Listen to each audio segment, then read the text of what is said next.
जय गुरुदेव। गौरी कुंड केदारनाथ का अंतिम पड़ाव है।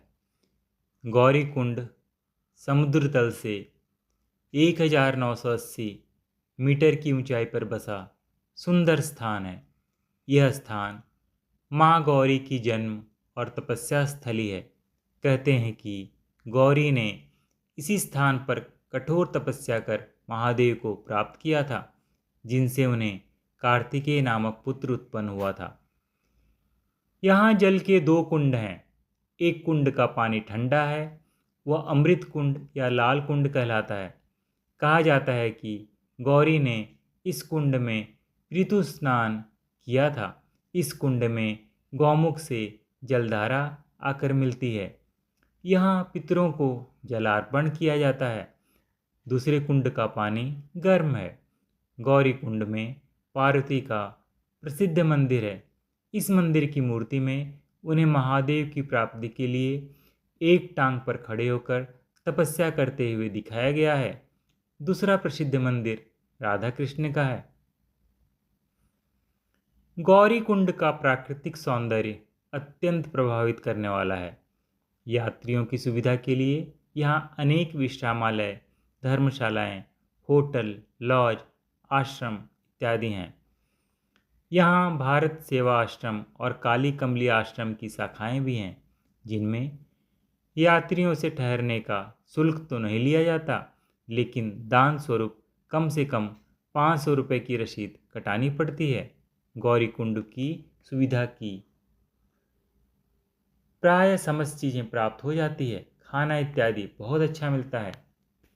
गौरी कुंड पहुंचकर हमने दीपक लॉज में रात्रि विश्राम के लिए स्थान प्राप्त कर लिया। दीपक लॉज के मालिक श्री शंभू प्रसाद ने बताया कि आजकल सीजन है और अत्यधिक तीर्थयात्री आ रहे हैं, अतएव गौरी कुंड में स्थान की कमी है। दीपक लॉज में रात्रि 12 बजे तक यात्रियों का आना जाना लगा रहता है। गर्म कुंड में स्नान करते हुए हमने गोरख डिग्गी नामक स्थान के बारे में सुना। मंदाकिनी के पार वह स्थान था। वहाँ मंदाकिनी बहुत शोर करती हुई बहती है। स्नान के पश्चात हम उस स्थान पर गए। एक वृक्ष के नीचे अनेक छोटे आकार वाली गुफाएं सी बनी हैं। यह स्थान ही गोरख डिग्गी कहलाता है। कहा जाता है कि यहाँ गुरु गोरखनाथ ने तप साधना की थी। इस स्थान पर लोग अगरबत्ती जलाकर अपनी श्रद्धा व्यक्त करते हैं। मैं यहाँ आकर ध्यान के लिए बैठ गया। मुझ में तुरंत ही शक्ति का संचार हुआ और गुरु गोरखनाथ प्रकट हो गए। उन्होंने कहा, यह शक्तिपीठ है। यहाँ आदिदेव गणेश ने साधना की थी। मुझे गणेश के भी दर्शन हुए। उनके दर्शनों के समय मेरे शरीर में इतना तीव्र कंपन हुआ जैसा पहले कभी नहीं हुआ था। ध्यान में मुझे एक अन्य अज्ञात साधु के भी दर्शन हुए। उस साधु के चेहरे पर एक ही भाव थी। यह साधु अपने त्रिशूल से बार बार मेरे मस्तक पर वार करने लगा। मेरा सिर भन्ना सा गया। ऐसा लगा कि मैं गहरे नशे में डूब गया हूँ। फिर मुझे गायत्री माता के दर्शन हुए। प्रकाश की तरह चमकता हुआ ओम बीजाक्षर प्रकट हुआ। फिर नाभि में सूर्य के सदृश प्रकाश उत्पन्न हो गया और तब शिव प्रकट हुए। उनकी जटाओं से बूंद बूंद अमृत टपक रहा था। मैं आंखें फाड़ फाड़ उन्हें देख रहा था। शिव मुझसे बोले, साधक, इस अमृत का पान कर। मैंने ध्यान में ही उस अमृत को पिया। तब एक साधु उड़ता हुआ आया। उसकी जटाएं हवा में लहरा रही थी। वह बोला, साधक, आ तुझे अंतरिक्ष घुमा लाऊं, और हाथ पकड़कर मुझे अंतरिक्ष में उठाए ले चला। अनंत नभ में तारामंडल के नज़दीक मैं बहुत देर तक उड़ता रहा। फिर अचानक मेरा ध्यान टूट गया। मैं बहुत देर तक सोचता रहा कि ऐसे अनुभव तो मुझे पहले कभी नहीं हुआ। क्या यह सब एक काल्पनिक उड़ान ही थी? लेकिन मैं काफ़ी आनंद का अनुभव कर रहा था। सोचा कि यदि कल्पना इतना अधिक आनंद प्रदान कर सकती है तो वह क्या बुरी है। कल्पना करके ही तो मनुष्य आदम स्थिति से यहाँ तक पहुँचा है। कल्पना में ही विज्ञान समाया हुआ है। पहले व्यक्ति ने कल्पना की बात में अनुसंधान करके उसे सत्य किया। योग कल्पना शक्ति का उत्कृष्ट रूप है। गौरी कुंड में सुबह 8 बजे सोकर उठा।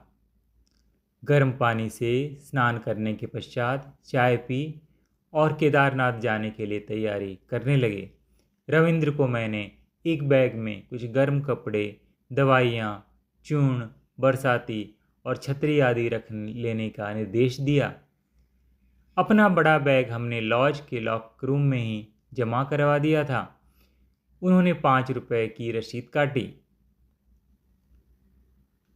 केदारनाथ पहुंचने के लिए दुर्गम पथ पर बहुत अधिक चढ़ाई चढ़नी पड़ती है। वहाँ शीत भी अधिक है। केदारनाथ समुद्र तल से 3580 मीटर की ऊंचाई पर अवस्थित है। पत्थरों से बना रास्ता काफ़ी उबड़ खाबड़ है। फिर भी अधिकांश यात्री घोड़ों पर अथवा डांडी पर सवार होकर नहीं बल्कि पैदल ही यात्रा करना उचित समझते हैं। संभवतः इससे उन्हें अधिक पुण्य प्राप्त होता है। हमने केदारनाथ जाने के लिए 150 रुपये प्रति घोड़े के हिसाब से 2 घोड़े किराए पर लिए। घोड़े वाले यात्रियों की असुविधा का ख्याल किए बिना तेज चाल से चलते हैं। जय केदार की ध्वनि से रास्ता गुंजायमान रहता है। रास्ते में दोनों ओर जहाँ तक दृष्टि जाती है ऊंचे ऊंचे खूबसूरत पहाड़ और मनमोहक हरियाली फैली दिखाई देती है। गौरी कुंड से लगभग 1.5 किलोमीटर तक चिरपटिया भैरव स्थान है। यात्री यहाँ चीर चढ़ाते हैं। कुछ और आगे चलने पर जंगल चट्टी नामक स्थान आता है। यहाँ रेस्टोरेंट इत्यादि हैं। यात्रीगण यहाँ जलपान ग्रहण करते हैं। इस स्थान की प्राकृतिक शोभा अपूर्व है। यहाँ एक मोड़ के पास मंदाकिनी का भयंकर गर्जन सुनाई देता है। पानी का प्रवाह एक बड़े पत्थर से टकराकर दूध फेन की तरह उबल रहा है। इसके बाद रामबाड़ा आता है। रामबाड़ा गौरी कुंड से 7 किलोमीटर की दूरी पर समुद्र तल से 2592 मीटर की ऊंचाई पर स्थित है। यात्रियों के विश्राम के लिए यहाँ अनेक रेस्टोरेंट, होटल आदि हैं।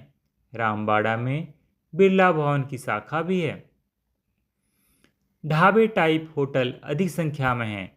एक रेस्टोरेंट पर हमने आलू के पराठे और चाय ली। रेस्टोरेंट वाले ने हमसे बिल के कुछ अधिक पैसे मांगे। पराठे के साथ दिए छोले के पैसे भी उसने जोड़ लिए थे। हमने विरोध किया तो वह बोला, क्या करें साहब, जिला परिषद ने 6000 रुपये लेकर हमें यह स्थान दिया है, खर्चा भी पूरा नहीं होता। रामबाड़ा से आगे की चढ़ाई अधिक कठिन है। इस चढ़ाई का नाम है भीमसेन चढ़ाई। यहाँ रास्ते में कई सुंदर झरने हैं। कई झरनों की बर्फ जमी हुई थी। कुछ और आगे चले तो देवदखनी नामक स्थान आया। यहाँ से केदार मंदिर का शिखर दिखाई दे जाता है। आगे आती है गरुड़ चट्टी। समुद्र तल से इस स्थान की ऊंचाई 3260 मीटर है। पत्थर की एक शिला पर गरुड़ लिखा है। यहीं पूजा की जाती है। केदारनाथ से कुछ पहले ही घोड़े वाले ने हमें उतार दिया।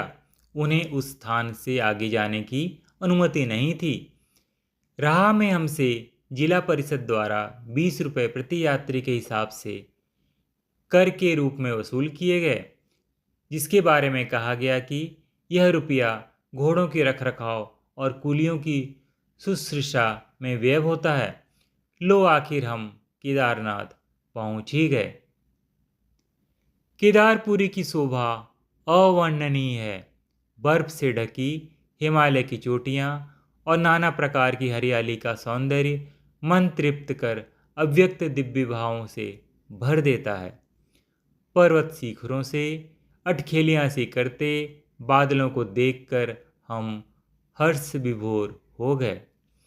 कैसा भी कठोर हृदय क्यों न हो, यहाँ आकर ईश्वरीय सत्ता के प्रति श्रद्धानत हुए बिना नहीं रह सकता। केदार कल्प में स्वयं शिव ने इस स्थान को अपने ही समान अनादि और प्राचीन बताया है। सतयुग में महात्मा उपमन्यु ने इसी स्थान पर तप किया था। स्कंद पुराण के प्रथम अध्याय में उल्लेख है, युधिष्ठिर आदि पांडवगण ने गोत्र और गुरु हत्या के पाप से छूटने का उपाय मुनि वेदव्यास से पूछा। वेदव्यास जी बोले, शास्त्रों में इन पापों का कोई प्रायश्चित नहीं है, फिर भी तुम लोग केदार तीर्थ जाओ। केदार तीर्थ में मनुष्य सब पापों से मुक्त हो जाता है। कहते हैं मुनिश्री वेदव्यास जी का सुझाव मानकर पांडव यहीं आकर तपस्या करने लगे। उन्हें जातिनाशक कुलद्रोही समझकर शिव महिषी का रूप धारण कर अंतर्ध्यान होने लगे। भीम ने उन्हें पहचान कर पीछे से पकड़ लिया। वही भाग केदारनाथ में शिला पर अवस्थित है। शिव के अन्य अंग बाहु तुंगनाथ में, मुख मुद्रनाथ में, नाभि मदमहेश्वर में और जटा कल्पेश्वर में है। यही पंच केदार कहलाते हैं। केदारनाथ मंदिर के प्रवेश द्वार पर वृषभ पर आरूढ़ भगवान शिव की विशाल प्रतिमा है। प्रवेश पथ पर गणेश विराजमान है। मुख्य द्वार के पश्चात दीवारों पर माता कुंती और द्रौपदी सहित पांचों पांडव उपस्थित हैं। दाईं ओर आगे पार्वती और बाईं ओर लक्ष्मी की मूर्तियां हैं। मंदिर के भीतर एक छोर पर काले पत्थर पर महिषी के पिछले भाग की प्रतिमा है। यही प्रतिमा केदारनाथ के रूप में पूजी जाती है। पूजा 6 महीने यहाँ और 6 महीने उखी मठ में होती है। कहते हैं 7वीं शताब्दी में शंकराचार्य ने इस मंदिर की पुनर्प्रतिष्ठा कराई थी। मंदिर के पीछे शंकराचार्य की समाधि है। मंदिर के पास ही हंस कुंड है। यहाँ श्राद्ध तर्पण आदि होते हैं। उदक कुंड यहीं है। मंदिर के पीछे अमृत कुंड और कुछ दूरी पर रेतस कुंड है। मंदिर के बाहर पूर्व दिशा में एक पहाड़ी पर भैरवनाथ का मंदिर है। केदारनाथ की पूजा के उपरांत यात्री वहां जाते हैं। थोड़ी दूरी पर वासुकी ताल है। मंदिर से 4 किलोमीटर की दूरी पर गांधी सरोवर है।